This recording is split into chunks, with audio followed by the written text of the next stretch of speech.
함께 보실 하나님의 말씀은 시편 55편 22절의 말씀입니다. 시편 55편 22절 말씀, 구약성경 842면에 있습니다.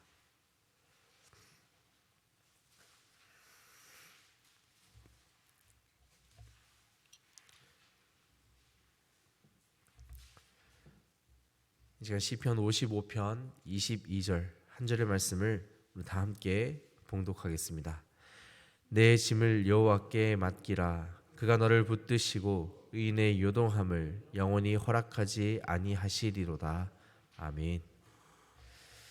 오늘의 말씀은 구원자이시며 든든한 방패 또는 피난처가 되시는 하나님의 성품이 그대로 드러나는, 우리에게 참 평소에도 위로가 많이 되는 말씀 중에 하나입니다. 내 짐을 여호와께 맡기라. 그가 의인의 요동함을 영원히 허락하지 아니하시리로다. 이 시편 기자의 이러한 고백이 어떻게 나오게 되었는지 우리가 그 배경을 함께 살펴보고, 또한 우리 삶에 어떻게 적용하며 살아가야 할지를 이 시간 함께 살펴보고자 합니다. 우리는 이제 인생을 살아가면서 주어진 삶을 살아내면서 다른 여러 사람들과 함께 관계를 맺으며 살아가게 됩니다. 가정을 통해서나 아니면 직장, 내가 몸담고 있는 사회 구성원을 통해서, 또는 여러 공동체를 통해서 우리가 관계를 형성하게 됩니다. 서로의 일상을 이렇게 이리저리 주고 받으면서 올바르고 건강한 이 네트워크를 우리가 형성해 나갈 때 우리는 삶의 보람을 느끼게 될 것이고, 또한 행복을 느끼게 될 수도 있고, 이 건강한 관계를 계속해서 유지하며 나아갈 수 있게 됩니다. 하지만 이와 반대로 또한 우리가 생각해 본다면 인간 관계만큼 또한 복잡한 것이 어디에도 없습니다. 어제 친구였던, 어제 동료였던 사람들이 오늘의 적이 될 수도 있고요. 오늘의 적이 또한 내일의 아군이 될 수도 있는 것처럼 한치 앞을 내다볼 수 없는 것이 또 사람들 사이의 모든 인간 관계라는 것입니다. 사람이 사람을 배신하고 또 그로 인해 우리가 사람에게 상처받게 되고, 얽히고 얽혀 풀리지 않는 실타래처럼 계속해서 꼬여만 가는 것이 바로 우리 인간의 관계라는 것입니다. 이 세상에 이제 주어진 삶을 살아내는 우리 모든 사람들이라면 누구 하나 빠짐없이 모두 공감할 수 있는 그런 말일 것입니다.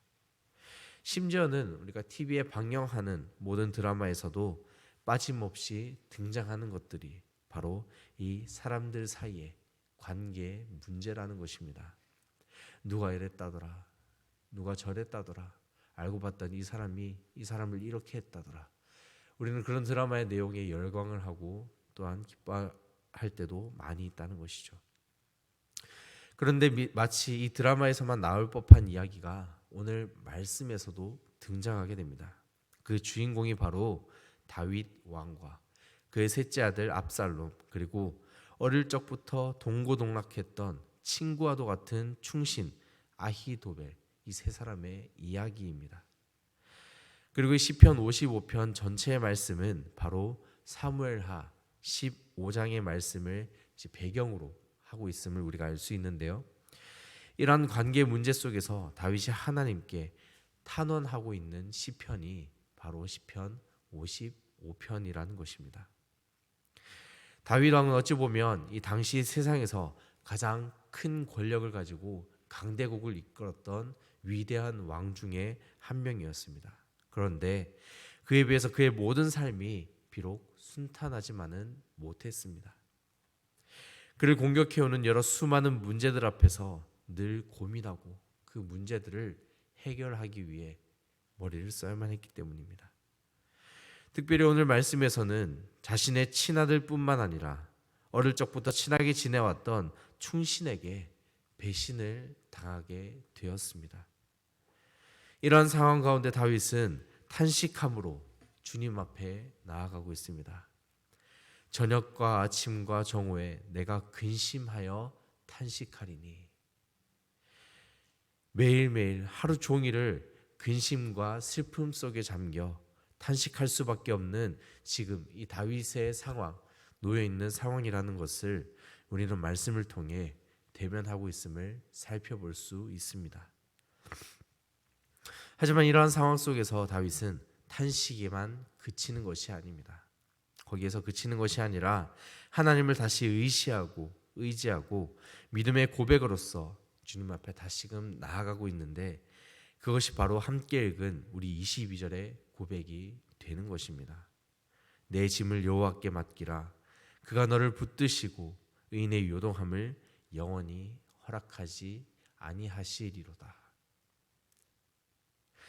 지금 이 우리에게 주어진 삶을 살아가는 저와 여러분, 그리고 또한 우리 모든 사람들에게는 누구에게나 자신만의 무거운 짐이 존재할 것입니다. 우리가 어떻게 살아가던 우리의 어깨를 짓누르고 지금도 삶의 많은 문제들로서 우리를 힘들게 하고 있습니다. 이러한 때 하나님께서는 바로 22절의 말씀과 동일하게 우리에게 말씀하고 계십니다. 우리 어깨에 메고 있는 모든 짐들을 여호와께 맡길지어다.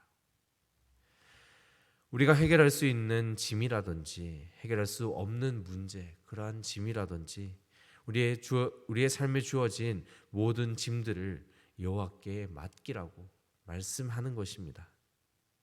정욕의 짐, 또한 세속의 짐, 또는 두려움과 우리가 지니고 있는 모든 죄악의 짐들, 또는 하나님께 지속적으로 매달리며 우리가 부르셨지만 정작 우리의 삶에서 해결되지 못할 것만 같은 이러한 짐들까지도 우리는 계속해서 하나님께 맡기고 하나님께만 매달릴 수 있어야 한다는 것입니다.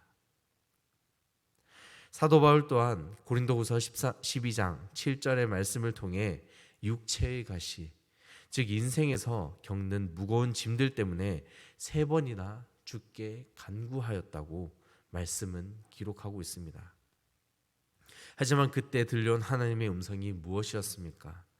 내 은혜가 내게 족하도다. 이는 내 능력이 약한 데서 온전하여 짐이라.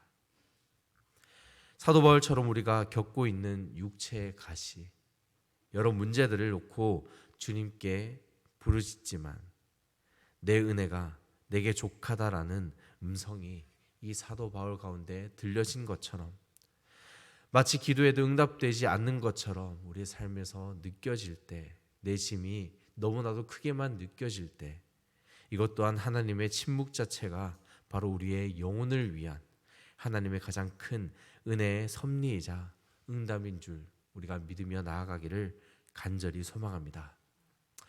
따라서 우리가 이제부터 채야 할 것은 오직 주님께 나의 짐을 온전히 맡겨드리는 것입니다. 그럴 때 우리를 붙드시고 우리를 요동치 않게 하시는 그 하나님의 은혜를 날마다 체험하고 누리며 살아가게 될 것입니다. 그래서 오늘 말씀의 격언을 이렇게 적어보았습니다. 짐이 무거울수록 더욱 하나님을 의지하게 된다입니다. 우리의 모든 짐을 주께 맡김으로 회복해 하시는 하나님의 능력을 힘입게 될 수 있습니다. 우리의 짐이 아무리 무거울수록, 세상의 짐이 무겁다고 느껴질수록 그것은 우리가 모두 감당할 수 있는 짐이라고 하나님은 말씀하셨습니다. 그래서 우리가 마치 힘겨워 앞으로 향해 나아갈 수 없을지라도 그 짐을 온전히 주님께 맡겨드리면 주님께서는 우리의 짐을 대신 지어주시고 우리의 문제들을 날마다 해결해 주실 것입니다. 따라서 늘 우리를 붙들어 주시는 그 주님과 동행하며 살아가는 오늘 하루의 삶이 되시기를 주님의 이름으로 간절히 축원합니다. 기도하겠습니다. 거룩하신 하나님 아버지, 온 전심으로 주님 앞에 나아갈 수 있는 믿음을 날마다 허락하여 주셔서 주님과 가까워질 수 있는 우리의 삶이 되게 하시고 말씀에 순종함으로 거룩한 삶을 영위해 나가는 우리의 모든 삶이 될 수 있도록 인도하여 주시옵소서. 말씀을 통해 능력의 하나님만을 의지하며 살아가게 하시고 늘 말씀에 순종하기를 간절히 원합니다. 우리 삶에 겪고 있는 모든 문제들을 주님 앞에 내려놓고 맡겨드림으로 오직 주님께 매달릴 수 있는 우리의 삶이 되게 하시고, 우리의 기도가 응답되지 않는 것처럼 느껴질지라도 하나님, 그 가운데 하나님의 뜻을 헤아리며 하나님의 뜻이 무엇인지 우리가 깨닫게 되는 매일매일의 삶이 되도록 인도하여 주시옵소서.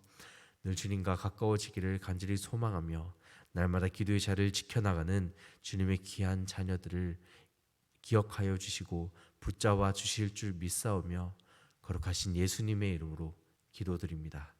아멘.